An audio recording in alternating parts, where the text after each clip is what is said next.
I didn't realize how many of you... You okay?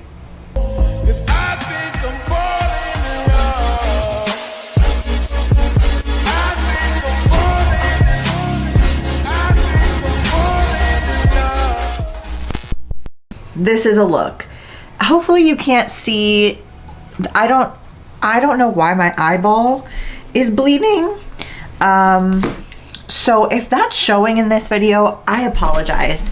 But you know what? It costs. It be costing. What's up, guys? Welcome back to my channel. Merry Christmas. What a weird thing that Christmas is on Monday this year. So we're doing a Mander's Monday Christmas video. I'm just going to be doing some holiday makeup. Not really going to be much of a tutorial, but I'm just going to talk through some of the things that are happening in my life, things that have been happening, upcoming plans, upcoming things. I didn't realize how many people on YouTube don't also follow along on other forms of social media. But if you do, I apologize in advance that you might hear some of these stories twice. But otherwise, welcome to the video. We're going to just get started doing my makeup. I'm gonna chat with you and we're just gonna jump on into it. So many things have happened. I just feel like I feel like I'm living in another dimension. So let's back up a little bit because I have been talking about my under eye issues that I've been having. If you don't follow me on TikTok, I have done some specific videos on it and some of the issues that I've been dealing with, old under eye filler back from like 2019.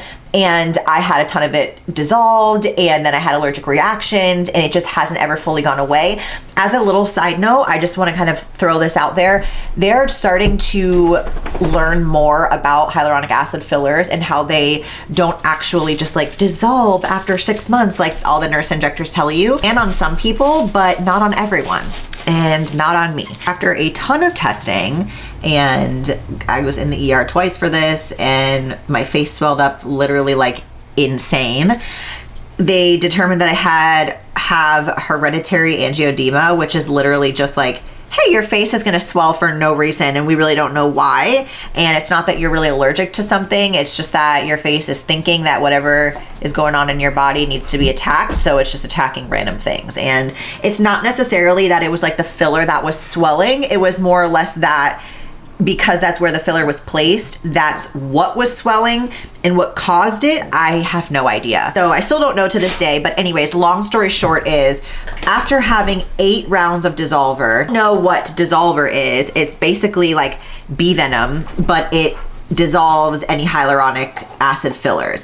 The downside to this is it also does decrease your own hyaluronic acid, and because I've gone through so many episodes of swelling like really, really big under my eyes and then retracting and swelling and retracting, and I've had 8 rounds of it, the plastic surgeon that I saw was pretty convinced that there's no way that there was more filler left under my eye, and if there was, the only way to remove it would be through surgery. So I have been talking a little bit about getting surgery, and the procedure that I'm having is on January 8th, and it is basically just like a lower blepharoplasty, except for it's not a traditional blepharoplasty, because with a lower bleph, they basically like take the fat pads out. You know how sometimes people have like those swollen fat pads, like where my little patches are, and they remove them.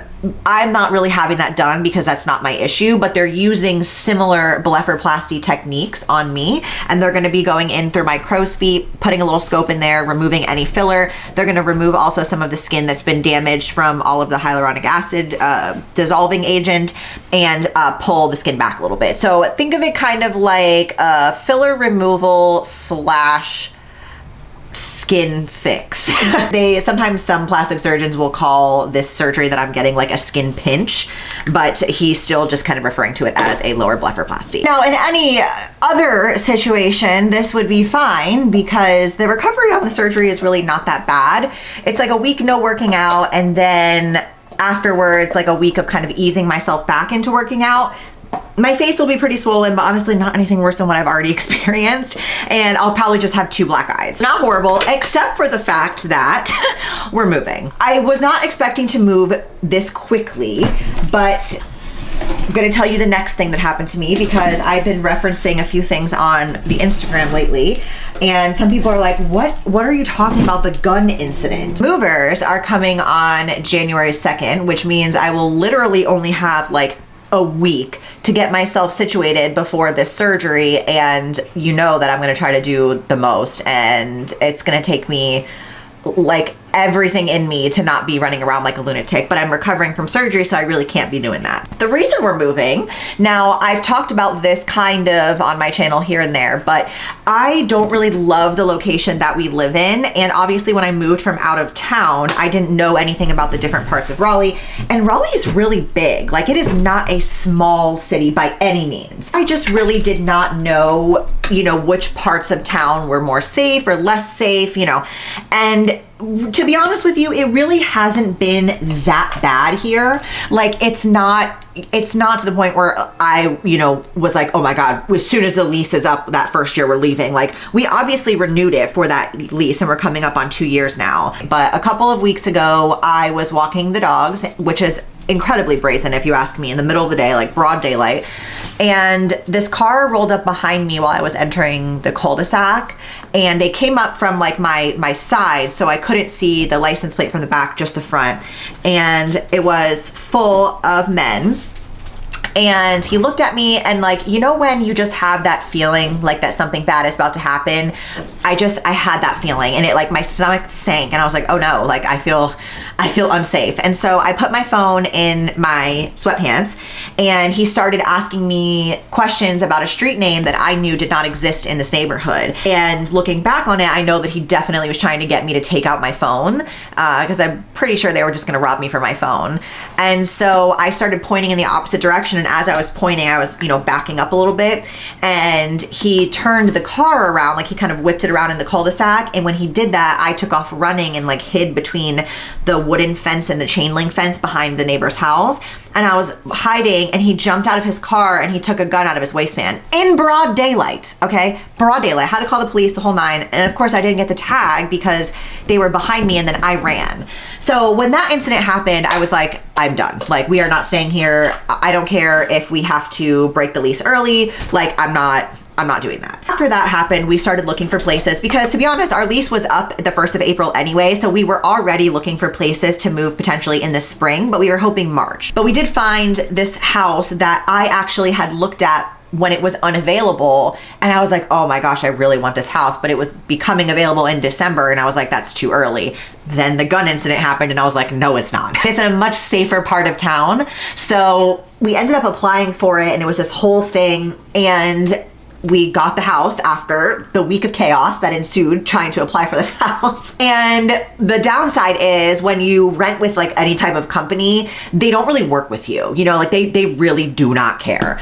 It's all about making money for them. So they make you start the lease within 10 days of the application, which is why we have to start the lease on the 2nd.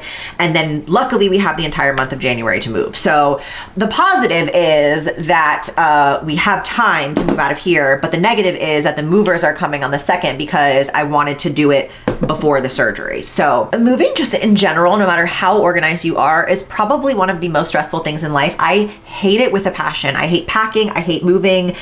I really just hate the entire process. So that has been like a very big stressor, trying to get the entire house ready in under 2 weeks while having 4 dogs in the house. So now we're going to pivot into my foster dog situation. So a couple of weeks ago, I was going to coach or to gym, can't remember which one. This little like shepherd mix kind of thing ran out in front of my car on a very busy road. So of course, Miranda and I jumped out. We tried to catch her, but she kind of ran away too quickly. So we just kind of chased her into the neighborhood that she came from. And we were like, okay, whew, like, you know, at least she went back into a neighborhood.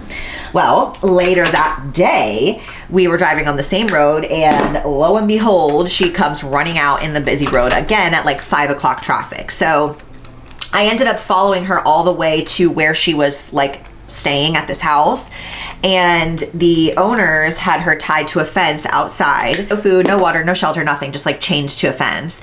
And so I went and I knocked on the door, and I was like, hey, like, your dog is about to get hit by traffic. What's the deal? Now, if you do follow me on other forms of social media, you know that a very similar situation happened in my own neighborhood with that little beagle. We named him Theo, and we took him from this family. He had gotten hit by a car, and the family couldn't afford to take him to the vet. So we took him and we got him, you know, kind of all healthy and back to adoptable situation, and we ended up adopting him out, which was amazing. And so we kind of had the same plan for this dog, and we asked the owner said that they were trying to get rid of her, and that's why they had her tied outside.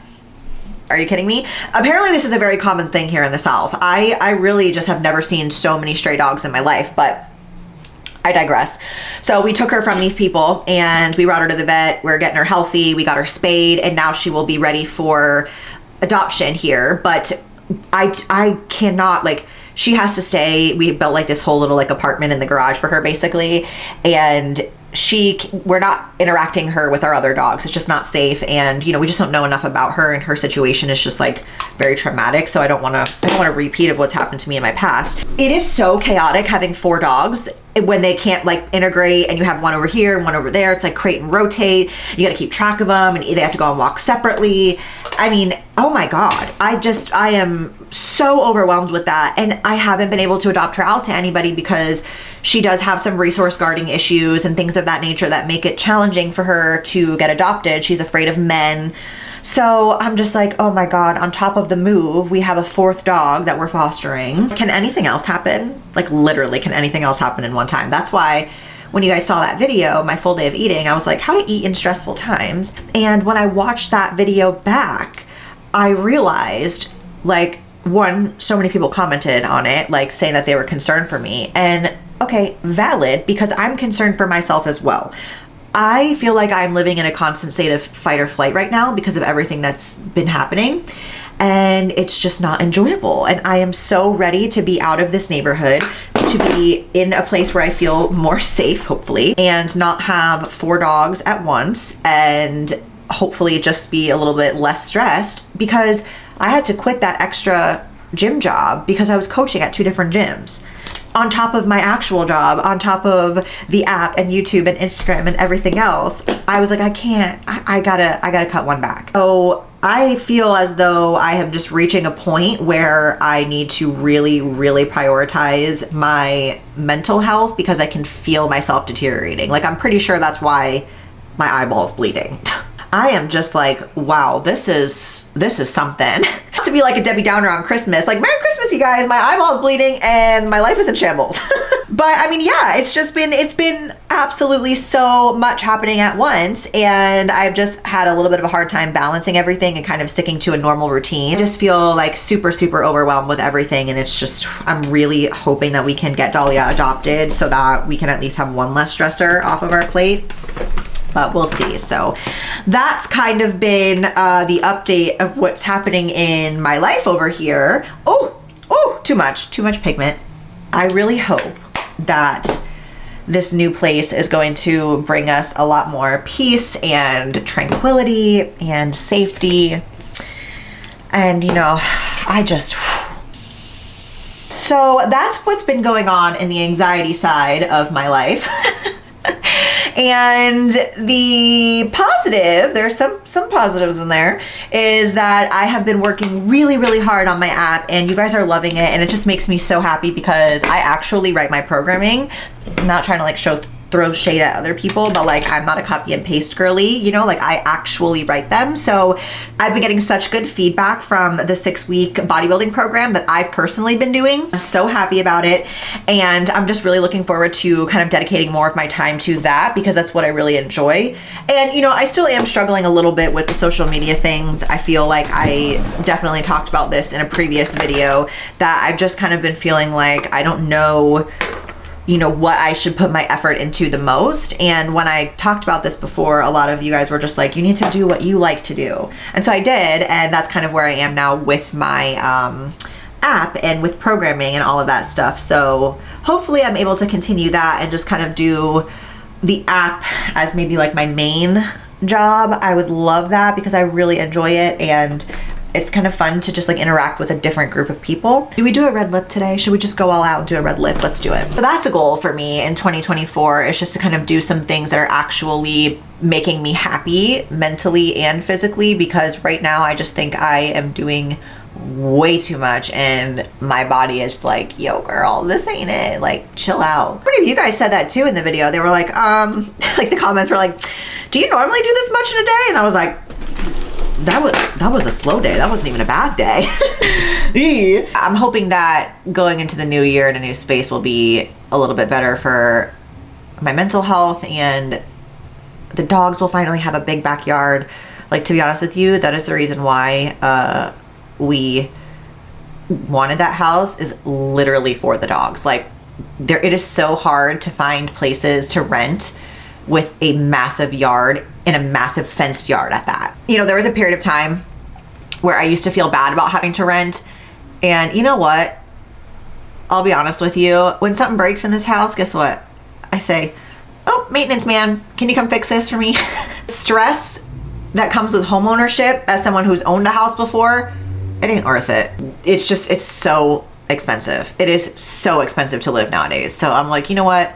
We are just gonna be rocking and rolling with our least everything, and it can be someone else's problem when something goes wrong. I think this lip color is a little bit too pink for my liking. I have to find a red that's like a true red. I want like a true Christmas red. Do I have one? Ooh. Oh, I forgot how good the Kylie lip kits smell. Oh, it's like the perfect vanilla.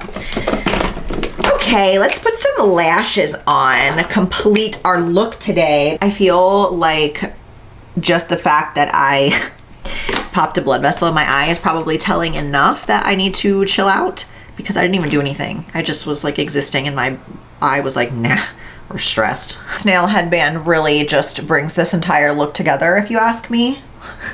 Well, I think that will complete my little holiday look that I have nowhere to go. And you know what else I need to do is wash my hair today. So this is really gonna be like a slicked back moment. Like, we're just gonna leave it in a little clip, and that's pretty much it. So thank you so much for watching today's video. I hope you guys have a very Merry Christmas, and I will see you in next week's video, which will probably still be in this house, but then the video after that, you will probably be seeing a new house tour, decor, maybe some projects. Handy Mandy will be back. So that's a wrap for this video. I love you guys so much. Thank you as always, and don't forget to hit that thumbs up and click subscribe, and I will see you next week.